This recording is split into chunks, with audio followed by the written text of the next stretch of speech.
hai semuanya, apa kabar? Kembali lagi, saya Nurlaila Prasetyaningrum dari channel YouTube Nurlaila Prasetyaningrum. Nah, kali ini saya akan melanjutkan mengenai pembahasan selanjutnya, yaitu terkait dengan masalah ekonomi dalam sistem ekonomi. Nah, di sini kita akan mengetahui dulu tujuan pembelajaran masalah ekonomi dalam sistem ekonomi. Yang pertama adalah memahami permasalahan pokok ekonomi. Yang kedua adalah mendeskripsikan sistem ekonomi. Dan yang terakhir, menjelaskan sistem perekonomian di negara kita, yaitu negara Indonesia. Nah, apa sih permasalahan pokok ekonomi? Menurut adik-adik di sini, apa sih yang menjadi masalah dalam ekonomi? Nah, tentu adik-adik masih ingat ya materi kemarin mengenai kelangkaan. Nah, kelangkaan di sini timbul karena terjadi tidak terbatasnya kebutuhan manusia, sementara alat pemenuhan kebutuhannya itu sangat terbatas ya adik-adik. Dan hal ini akan menjadi sebuah problem yang sangat besar yang ada dalam lingkup ekonomi. Di mana dalam teorinya masalah ekonomi ini dibagi lagi nanti, ada masalah ekonomi yang klasik dan juga masalah ekonomi yang modern. Nah, sekarang kita lanjut aja yuk pembahasan selanjutnya.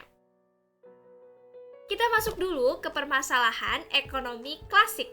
Nah, masalah ekonomi klasik di sini itu terjadi karena ada masalah dari sudut pandang yang sangat sederhana, yaitu dengan tujuan untuk memperoleh kemakmuran.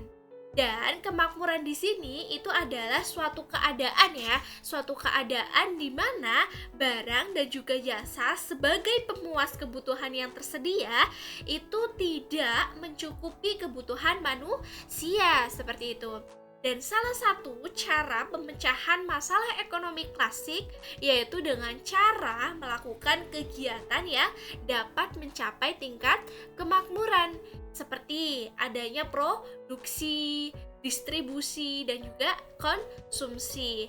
Nah, di sini kita dapat melihat gambarnya ya adik-adik. Pada kegiatan produksi itu terdapat beberapa masalah, seperti pengadaan input, proses, dan juga peningkatan hasil outputnya. Nah, kita dapat lihat di situ ada gambar orang-orang yang sedang menjahit ya. Nah, di sini terdapat masalah produksi ya. Produksinya itu mungkin ya bagaimana cara memproduksi barang dan juga jasa yang dibutuhkan oleh orang banyak. Dengan cara apa? Menggunakan tenaga kerja dan juga bagaimana cara untuk memproduksi barang dan jasa tersebut bisa memenuhi kebutuhan semua masyarakat. Karena di sini kita ketahui bahwasanya kebutuhan akan pakaian semakin banyak, semakin general. Nah, di sini terdapat permasalahan bagaimana sih caranya agar baju atau pakaian tersebut dapat memenuhi kebutuhan masyarakat. Nah, sekarang kita masuk ke permasalahan pokok ekonomi selanjutnya, yaitu berkaitan dengan distribusi. Nah, walaupun di sini barang dan juga jasa itu tersedia, tetapi ketika tidak didistribusikan dengan baik gitu ya, tidak terdistribusi, maka barang dan jasa itu tidak akan sampai ke tangan konsumen gitu ya, dan tidak dapat untuk dikonsumsi. Seperti kita lihat di situ ya, ada gambar sayuran gitu, mengalami masalah distribusi misalnya dari daerah pegunungan ke daerah misalnya perkotaan. Nah, di sini itu ada permasalahan misalnya karena akses jalan ya, jalan yang rusak dari arah pegunungan menuju ke perkotaan. Nah, di situ adalah salah satu masalah ekonomi klasik mengenai distribusi. Yang mana sebetulnya dalam masalah permasalahan klasik distribusi ini terbagi lagi menjadi dua. Itu ada distribusi yang langsung dan juga distribusi tidak langsung. Nah, sekarang saya akan menjelaskan terlebih dahulu mengenai distribusi yang langsung. Jadi, jika distribusi langsung itu ketika barang dari produsen itu langsung kepada konsumen tanpa melewati perantara. Contohnya itu seperti seorang yang menjual nasi goreng ya. Misalnya nasi goreng ya, memproduksi sendiri dan kemudian nanti langsung menjualnya kepada konsumennya, pada pembelinya. Nah, itu adalah distribusi yang langsung.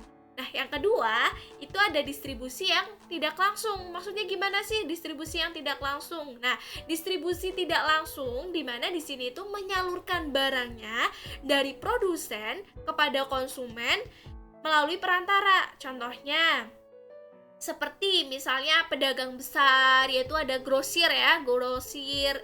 Kalau pedagang kecil itu ada retailer, terus ada agen, maklar, komisioner, dan lain sebagainya. Itu adalah salah satu contoh dari distribusi yang tidak langsung. Oke, sekarang kita masuk ke permasalahan pokok ekonomi klasik, yaitu konsumsi. Nah, seperti gambar di sini ya, ada keluarga yang dia itu sedang mengkonsumsi makanan, yaitu suatu kegiatan menggunakan barang dan juga jasa dengan tujuan untuk memenuhi kebutuhannya. Nah, masalah konsumsi itu adalah sebuah permasalahan yang mana barang yang diproduksi dan juga di sini itu sudah sampai gitu ya, sudah sampai dan didistribusikan dengan baik kepada konsumennya tersebut, sehingga seorang konsumen dia benar-benar dapat memanfaatkan gitu ya, memanfaatkan barang atau jasanya tanpa harus terbuang dengan sia-sia. Nah, selanjutnya ketika kita mengkonsumsi sebuah barang ini dipengaruhi oleh dua faktor ya. Ketika kita mengkonsumsi barang itu dipengaruhi oleh dua faktor, yaitu ada faktor yang berasal dari dalam diri atau biasanya itu disebut sebagai faktor yang internal, dan juga ada dua, yaitu ada faktor yang eksternal. Nah, kalau faktor internal itu berasal dari dalam diri kita sendiri gitu ya. Misalnya seperti sikap, kepribadian, motivasi diri, kemudian bisa dari pendapatan seseorang, lalu selera dan juga karakter. Sekarang kita masuk menuju ke sistem ekonomi. Pernah nggak sih adik-adik mendengar tentang sistem ekonomi? Jadi sistem ekonomi di sini itu dasarnya merupakan suatu cara yang diambil dalam rangka untuk mengatur sekaligus juga untuk mengorganisir seluruh kegiatan ekonomi, baik itu dari rumah tangga, negara, ataupun juga pemerintah, atau juga bisa dari rumah tangga masyarakat, swasta berdasarkan prinsip tertentu dengan tujuan untuk mencapai kesejahteraan. Atau di sini dijelaskan bahwasanya sistem ekonomi itu merupakan perpaduan dari aturan-aturan atau cara-cara yang merupakan satu kesatuan dan juga digunakan untuk mencapai tujuan dalam perekonomian. Di mana aktivitas ekonomi yang dimaksudkan di sini itu adalah kegiatan yang dilakukan oleh masyarakat yang meliputi biasanya itu tadi ya sudah dijelaskan, ada kegiatan produksi, ada kegiatan distribusi atau konsumsi. Di mana setiap pengusaha atau usahawan itu sebaiknya mengetahui sistem ekonomi untuk apa? Untuk membantu dan juga untuk mempermudah dalam menyelesaikan masalah yang dihadapi sehari-hari. Karena apa? Karena dalam sistem ekonomi di sini tidak dapat terlepas dari kebijakan oleh pemerintah, khususnya dalam hal bidang ekonomi. Fungsi sistem ekonomi di sini pasti punya beberapa hal ya dalam perekonomian sehari-hari. Yang pertama, di sini bisa sebagai perangsang bagi masyarakat untuk apa? Melakukan kegiatan produksi. Lalu yang kedua, itu adalah untuk menyediakan sebuah metode yang tepat untuk mengkoordinasi kegiatan individu dalam suatu perekonomian. Dan yang ketiga adalah untuk menyediakan mekanisme tertentu agar nantinya hasil produksi yang diproduksi oleh produsen ya, di sini itu dapat dibagi secara merata oleh konsumen. Nah, kita masuk dulu ke sistem ekonomi. Yang pertama, itu ada sistem ekonomi tradisional. Nah, di sini ada gambar ya, bahwasanya sistem ekonomi di sini masih sifatnya tradisional gitu. Karena sistem ekonomi di sini itu menitik beratkan kepada adat dan juga istiadat dalam menjalankan perekonomiannya. Keberadaan sumber daya alam di sini itu sangat dibutuhkan dalam sistem perekonomian tradisional. Karena di sini untuk memenuhi kebutuhan yang sifatnya adalah jangka pendek agar nantinya masyarakat itu dapat bertahan hidup. Karena masyarakat yang mempunyai sistem ekonomi tradisional itu adalah masyarakat yang mereka itu notabene belum ada pembagian kerja. Kemudian cara mendapatkan barang dengan cara barter ya, kalau masih tradisional itu zaman dulu. Kemudian belum mengenal sistem uang dalam pembayaran, produksi, dan juga distribusi terbentuk karena adanya tradisi dalam masyarakat dan juga untuk memenuhi kebutuhan sendiri ataupun masyarakat. Jadi belum bisa memenuhi secara makro. Kemudian dalam sistem ekonomi tradisional di sini juga menitik beratkan kepada adat istiadat ya. Keberadaan sumber daya alam itu sangat dibutuhkan. Nah, ada beberapa ciri-ciri dalam sistem ekonomi tradisional. Yang pertama tadi ya, belum ada pembagian kerja, lalu masih menerapkan sistem barter, dan juga jenis produksinya itu sesuai dengan kebutuhan individu atau masyarakatnya. Dan biasanya kalau sistem ekonomi tradisional itu tumpuannya adalah sektor agraris. Ternyata dalam sistem ekonomi tradisional itu punya ya kekuatan dan juga punya kelemahannya sendiri. Nah, kita masuk dulu ke kekuatan dari sistem ekonomi tradisional. Jika dalam sistem ekonomi tradisional itu pastinya punya kekuatan di mana masyarakatnya itu bisa lebih termotivasi untuk menjadi seorang produsen. Lalu masyarakatnya itu tidak punya persaingan gitu ya, tidak ada persaingan sehingga mereka dapat memproduksi dengan tujuan untuk mencari keuntungan. Lalu yang ketiga, dengan sistem pertukaran secara barter, di sini itu masyarakat biasanya cenderung punya sifat yang jujur. Tapi ternyata dengan sistem ekonomi tradisional ini punya kelemahan. Ya, kelemahannya yang pertama, di sini kita lihat bahwasanya kegiatan ekonomi dalam sistem ekonomi tradisional itu hanya untuk memenuhi kebutuhan individu atau kebutuhan masyarakatnya di situ. Otomatis dia tidak dapat untuk berkembang. Lalu yang kedua adalah sulit untuk mempertemukan kedua belah pihak yang saling membutuhkan, karena di sini mereka itu masih sifatnya tradisional gitu ya, masih bersikap sesuai dengan tradisi mereka sehingga sulit untuk mempertemukan masyarakat yang berbeda tradisi. Lalu yang ketiga adalah produktivitas mereka yang rendah. Karena apa? Karena mereka hanya memproduksi sesuai dengan barang yang memang dibutuhkan oleh individu atau masyarakat di sekitarnya, sehingga hal ini akan berakibat terhadap teknologi yang mereka gunakan masih sifatnya sederhana. Nah, kita masuk ke beberapa contoh negara yang menerapkan sistem ekonomi tradisional. Itu ada Afrika Tengah, ada Ethiopia, ada juga Malawi. Jadi kalau misalnya di negara Afrika, khususnya itu di Afrika Tengah ya, juga masih menggunakan sistem ekonomi ini.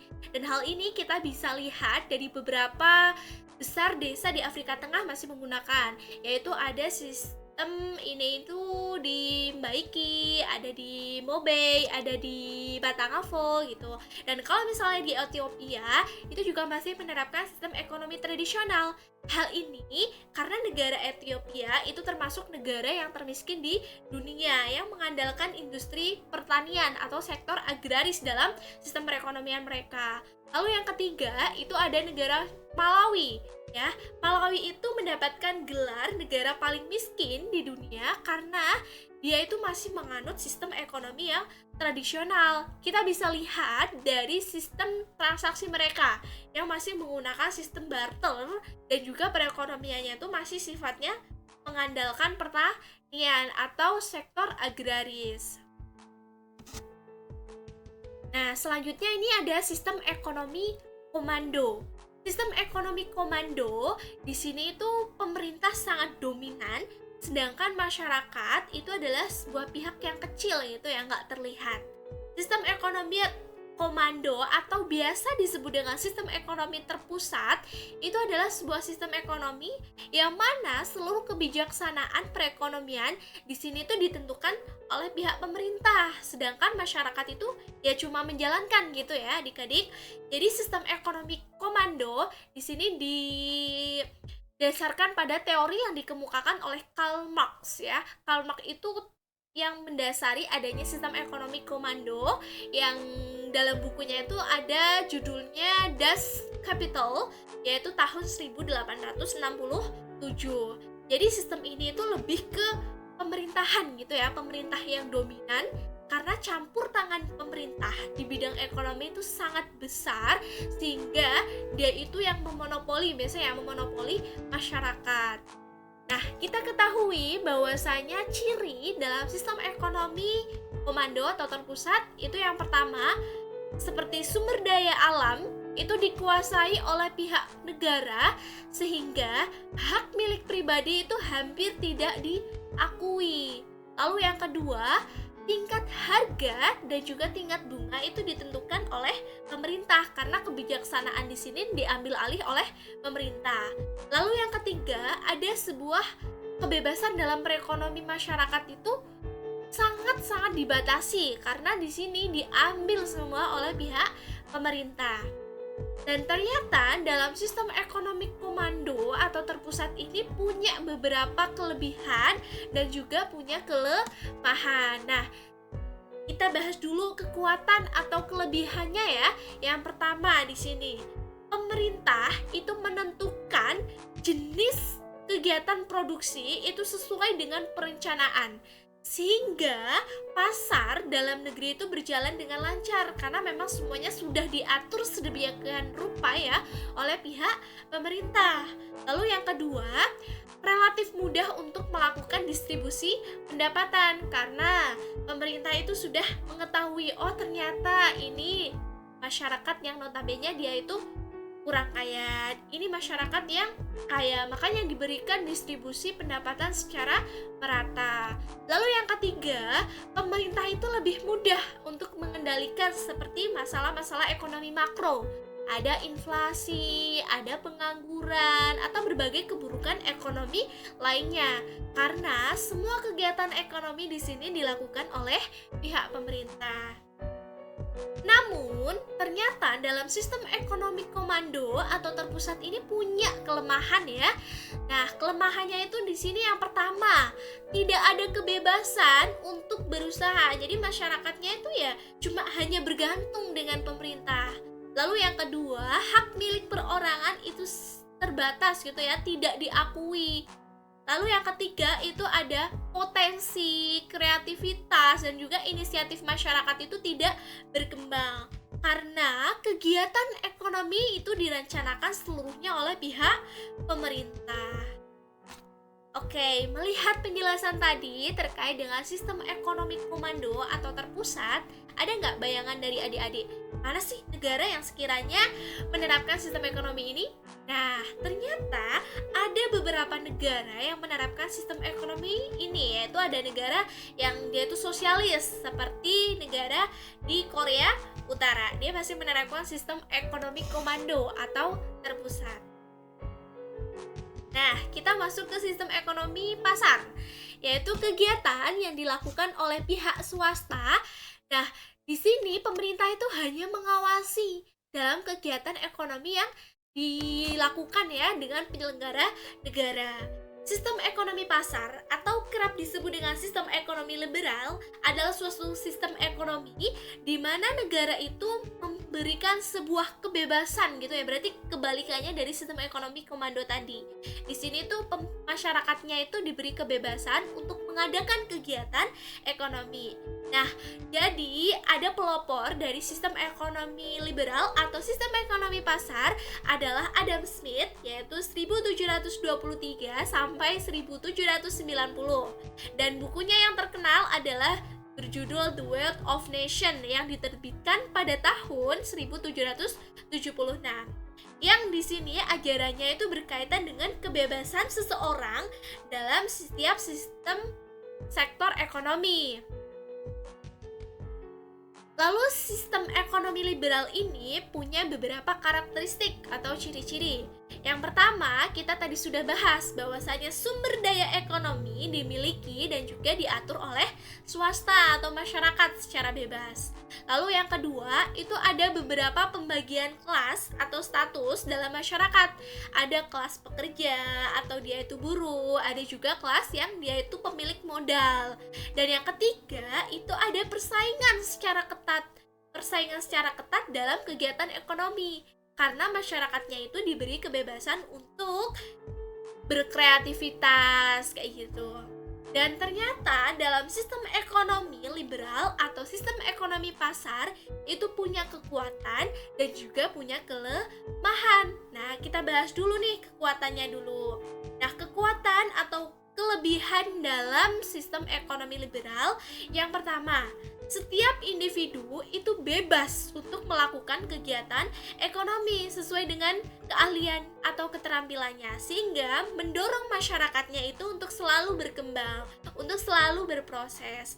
Lalu yang kedua adalah masyarakat dapat mengembangkan inisiatif kreativitasnya, yaitu karena kebebasannya itu tadi.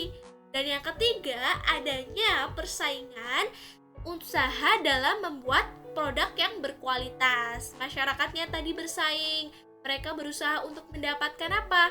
Oh, ternyata produkku lebih berkualitas dari masyarakat yang lain. Lalu kita bahas kelemahan. Kelemahan dari sistem ekonomi liberal atau pasar di sini adalah adanya persaingan tadi, sehingga ada persaingan yang tidak sehat. Nah, menimbulkan apa? Eksploitasi ekonomi oleh mereka yang notabene adalah pemilik modal. Mereka yang punya modal besar, mereka akan mengeksploitasi dalam hal setiap sektor ekonomi. Dan yang kedua, adanya modal yang terpusat sehingga menimbulkan apa? Monopoli dan akhirnya merugikan masyarakat yang dia itu kaum menengah ke bawah. Tuh, mereka yang tidak bisa untuk melakukan persaingan gitu ya, mereka yang nggak bisa mengimplementasikan persaingan, mereka akan gulung tikar. Lalu yang ketiga, adanya kesenjangan ekonomi karena distribusi pendapatan yang tidak merata. Jika kita bandingkan dengan sistem ekonomi tadi ya, yang terpusat atau komando, di mana di sini ada pihak pemerintah yang mengatur semuanya. Sedangkan di sini kalau sistem ekonomi liberal itu seluruhnya diberikan kepada masyarakat, sehingga masyarakat itunya berusaha untuk mendapatkan keuntungan sebesar-besarnya, sehingga pendapatan pun menjadi tidak merata. Nah, negara mana saja sih yang menerapkan sistem ekonomi pasar di sini? Nah, kalau sistem ekonomi pasar di sini itu lebih ke negara-negara yang notabene dia itu punya pendapatan yang besar atau dia itu sudah maju gitu ya. Nah, di sini itu ada negara Amerika Serikat, ada negara Jerman, ada juga negara Inggris. Karena mereka sudah maju, maka mereka bisa dinilai untuk menerapkan sistem ekonomi pasar gitu ya, karena mampu untuk memberikan keuntungan baik bagi negara maupun bagi masyarakatnya.